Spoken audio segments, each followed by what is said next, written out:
eto naman, no? Bato de la Rosa.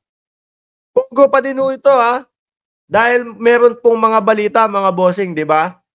Galing po kay Guo Haping, 24, kumbaga, isa sa 24 na ex-PNP chief ang nakaka-receive ng payola, no? Galing daw po kay Guo Haping, mga kababayan. Ngayon, umiiyak tong si Bato de la Rosa. Hindi naman siya itinuro, nagmamadali po na nagpaliwanag.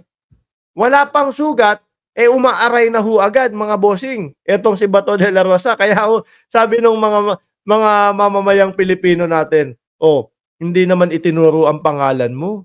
Bakit umaaray ka na kagad dyan? Bigla pong, humangos doon sa, sa tawag dito, sa hearing po, mga kababayan. Nasaan ba yung video na yun? Pakita ho natin. No? Doon sinabi ni Bato na, nagkakilala ba tayo? Nagkita na ba tayo?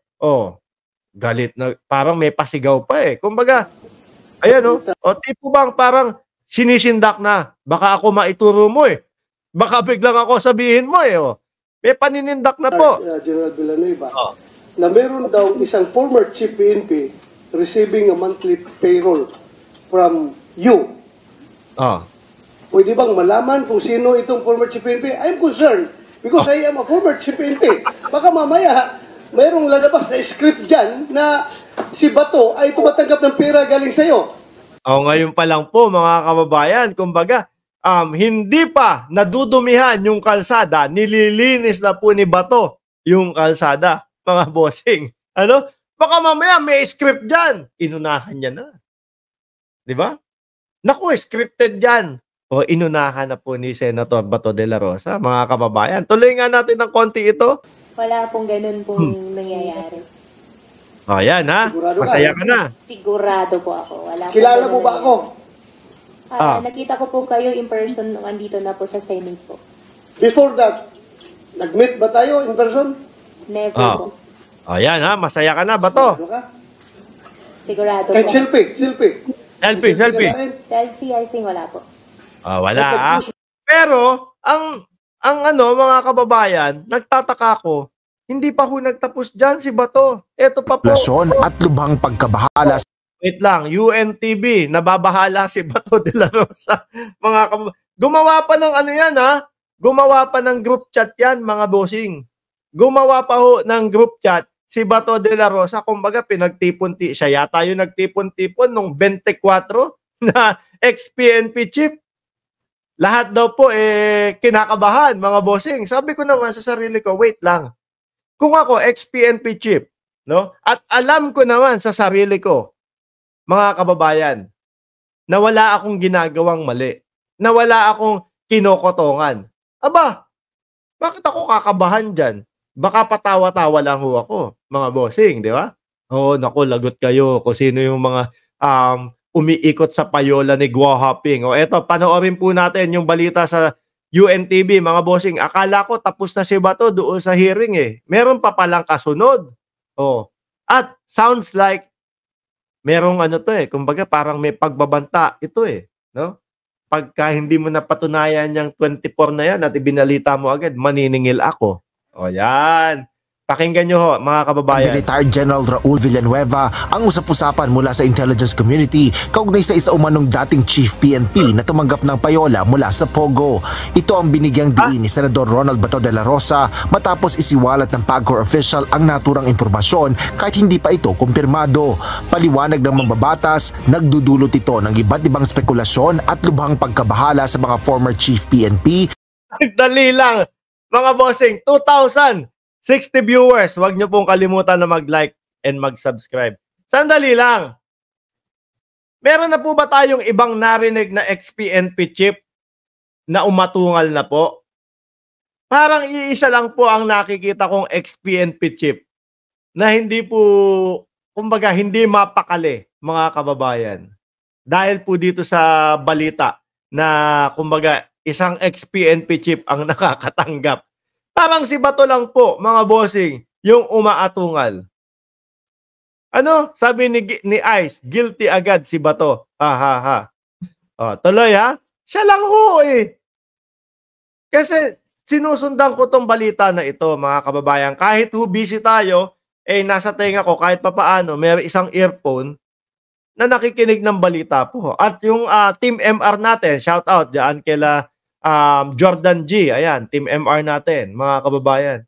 Kumbaga, kumpletos recados, wala kaming na uulinigan ho, na umiiyak, na ex-PNP. Si Bato lang po.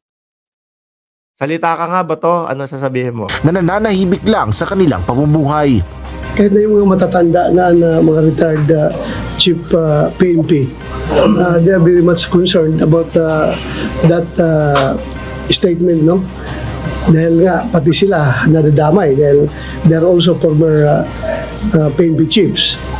So, dapat bago inilabas yung informasyon na yan, binalidin na gusto, kinonfirm na gusto, para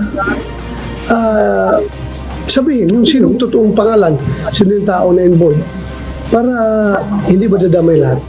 Dagdag Isa pa ho, mga kababayan, di ba uso yung ganyan? Ginawa po din, may gumawa din po niyan, mga kababayan. Yung inilabas na ho yung sinasabing, etong ano tawag dito, COMELEC official, tumatanggap ng pera sa iba't ibang mga tao. Tapos wala naman pala, hindi naman pala, kumbaga, hindi pala sigurado doon sa balita na yon. Kung hindi ikaw yon, Bato, kalma ka lang. Nagagalit sa'yo. Baka magalit sa'yo si Boss Mike. Awayin ka ni Boss Mike Cervera doon sa kanyang vlog. Na, boss, yung bata mo, si Bato, kinakabahan na naman. Kinakabog na naman si Boss Mike. Ano ba sasabihin natin dito kay Bato de la Rosa? Kinakabahan. Huwag nyo na hong dagdagan. 2,213 viewers. Diyos ko po. I-subscribe nyo po si Boss Mike Cervera. Ayan po ang kanyang channel. No? Press nyo po yung like and subscribe doon sa kanyang channel. Huwag nyo na ding dagdagan yung kaba nitong si Bato de la Rosa na magta-type kayo ng ICC Bato, ICC Bato. No? Kabado na po eh. Tuloy natin. pa ng former Chief PNP, hindi maaaring gamiting ebidensya sa korte ang isang intelligence report na hindi pa kumpirmado. Kaya questionin muli ni Senador De La Rosa ang dating intelligence service official ng AFP sa susunod na pagdinig ng Senado kaugnay ng illegal na operasyon ng Pogo. Sisigilin ko siya dyan. Ayan, dapat.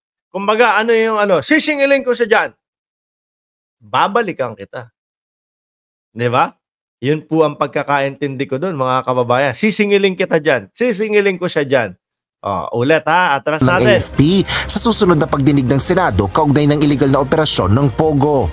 Sisingilin ko siya dyan. Next hearing. Sisingilin ko siya. Ayan. Hindi. Kumbaga, alamin niya maigi kung sino yon. Pero, no, parang kung ikaw, kapag ka sinabi, sisingilin kita sa next hearing. Parang ikaw na yung pag-iinitan eh. Huwag kang mag-alala, Bato, hindi kami naniniwala na ikaw yon. Sino po hindi naniniwala na si Bato yon? Mga kababayan.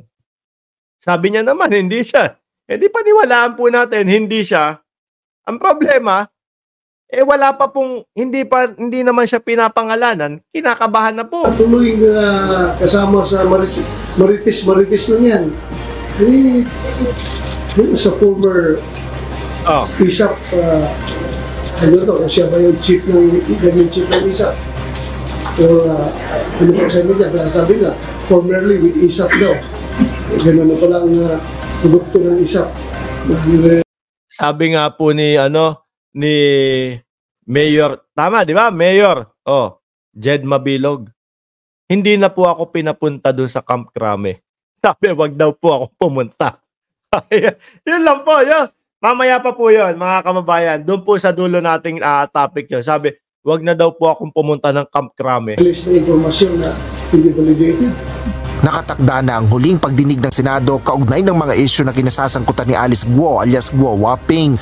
Partikular na ang partisipasyon ng dismissed Banban Mayor sa Pogo, ang pagtakas ng magkakapatid na Guo sa bansa, maging ang mga posibleng sangkot dito.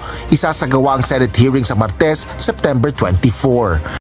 Boss Mike, kung ikaw aloking ka 200 million daw ho, o itatakas si Guo Waping tapos kasama mo siya doon sa yate, kukunin mo? Sabi, ex-PNP daw po no? Mga kababayan.